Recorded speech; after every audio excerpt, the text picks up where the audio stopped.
நம்ம தமிழகத்தில் மிகப்பெரிய கொடிய நோய் பார்த்தீங்கன்னா பரவிக்கிட்டே இருக்குது. இதனால் மக்கள் பார்த்தீங்கன்னா ரொம்பவும் பயத்தில் தான் இருக்காங்கன்னு சொல்லணும். இது பார்த்தீங்கன்னா புத்தாண்டுலேருந்து பரவிக்கிட்டு இருக்கான். இது மோஸ்ட்டாக எந்தெந்த மாவட்டத்தில் பரவிக்கிட்டுனா நம்ம காஞ்சிபுரத்தில், விழுப்புரம், வேலூர், சென்னை இங்கே பார்த்தீங்கன்னா மோஸ்ட்டாக பரவிக்கிட்டே இருக்கேன். இதுலேருந்து நம்ம எப்படி தப்பிக்கிறதுன்னு கேட்டால் நான் முழுசாக சொல்கிறேன். டாக்டர் என்ன சொல்லியிருக்காங்க, நம்ம கவர்மெண்ட் அரசு என்ன சொல்லியிருக்காங்க, ஸோ இது எல்லாத்தையும் நம்ம டீட்டெயில்ஸாக பார்ப்போம். இதுலேருந்து எதனா தப்பிக்கிறதுக்கு வழி இருக்காதான்னு கேட்டிங்கன்னா வழி இருக்குது. அதுக்கப்புறம் என்ன, இது யார் யாருக்கெல்லாம் வரும், யார் யாருக்கெல்லாம் வராது, எதனால் வருது, ஏன் வருது, இது எல்லாத்தையும் நம்ம முழுசாக தெரிஞ்சுக்கலாம். மறக்காமல் பாருங்கள். முன்னாடி சேனலை சப்ஸ்கிரைப் பண்ணுங்கள். சப்ஸ்கிரைப் லெவல் பார்த்தீங்கன்னா ரொம்ப லோவாக இருக்குது. மறக்காமல் சப்ஸ்கிரைப் பண்ணிவிட்டு பாருங்கள். வீடியோக்கு உங்களை லைக் கொடுத்தும் ஃப்ரெண்ட்ஸுக்கு ஷேர் பண்ணுங்கள். வீடியோக்குள்ளே போகணும். இந்த ஒரு நோய் பேர் தான் ஸ்க்ரப் டைப்பஸ்.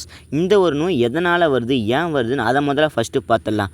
ஸோ இதை பார்த்தீங்கன்னா ஏன் வருதுன்னா மோஸ்ட்டாக விவசாயிகளுக்கு வர்றதுக்கு வாய்ப்பு இருக்குதுன்னு நான் நினைக்கிறேன். ஏன்னா இந்த மாவட்டங்களில் அதிகமாக விவசாயம் பண்ணுவாங்க. ஸோ வயல்வெளியில் அதிகமாக யூஸ் பண்ணுவாங்கன்னு நான் நினைக்கிறேன். இந்த புல்வெளியில் இந்த ஒரு பூச்சி பார்த்தீங்கன்னா இருக்குது. இதனால் இந்த ஒரு பூச்சி பார்த்தீங்கன்னா மனுஷங்கள் மேலே ஒட்டிக்கிட்டு கடிக்க ஆரம்பிக்குது. ஸோ அது கடிக்கிறதுனால அந்த இடம் புண்ணாகி அதை பார்த்தீங்கன்னா ஒரு பாக்டீரியா வெளியிடுது. அந்த ஒரு பாக்டீரியா நேம் தான் சுட்சுகாமுங்ஷி.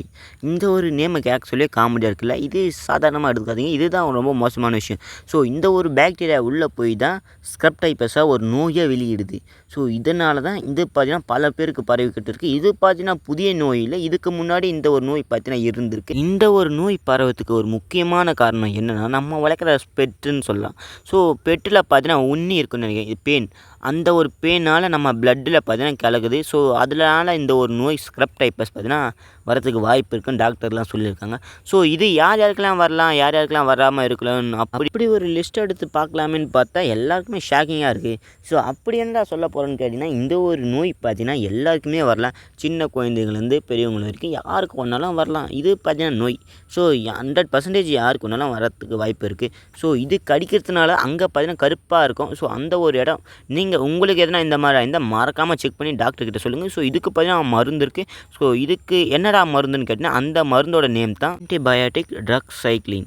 ஸோ இந்த ஒரு மருந்து தான் இந்த ஒரு நோய்க்கு ஸ்க்ரப் டைப்பஸ்க்கு யூஸ் பண்ணாக்கா இது பார்த்தீங்கன்னா சீக்கிரம் குணமடைஞ்சிடும்னு சொல்கிறாங்க. உங்களுக்கு காய்ச்சல் இந்த மாதிரி கையில் புண்ணு வந்தால் சாதாரணமாக எடுத்துக்காதீங்க. இது பார்த்தீங்கன்னா உயிர் போகிறதுக்கு கூட நிறைய வாய்ப்பு இருக்குது. இது மோஸ்ட்டாக யார் யார் அட்டாக் பண்ணுதுன்னு கேட்டிங்கன்னா ரொம்பவும் வயசானவங்க, சின்ன குழந்தைங்க, 3 மாத குழந்தைங்க, 5 மாத குழந்தைங்க, அதுக்கப்புறம் என்ன கர்ப்பிணி பெண்கள். ஸோ இவங்கெல்லாம் கூட டார்கெட் பண்ணுது.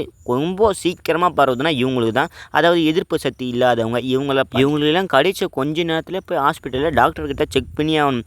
அப்போ தான் இந்த ஒரு மருந்து பார்த்தீங்கன்னா அவங்கக்கிட்ட வேலை செய்யும். அப்படி அவங்க இறக்கிறதுக்கு கூட வாய்ப்பு இருக்குன்னு தான் சொல்லியிருக்காங்க டாக்டர். ஸோ இதனால் நம்ம கொஞ்சம் கேர்ஃபுல்லாக இருக்கிறது இந்த பெஸ்ட்டுன்னு சொல்கிறோம். ஸோ இந்த ஒரு நோயை பற்றி நீங்கள் என்ன நினைக்கிறீங்கன்னு மறக்காமல் கமெண்ட் சொல்லிட்டு இந்த கான்வர்சேஷன் பிடிச்சிருந்தால் மறக்காமல் லைக் கொடுங்க.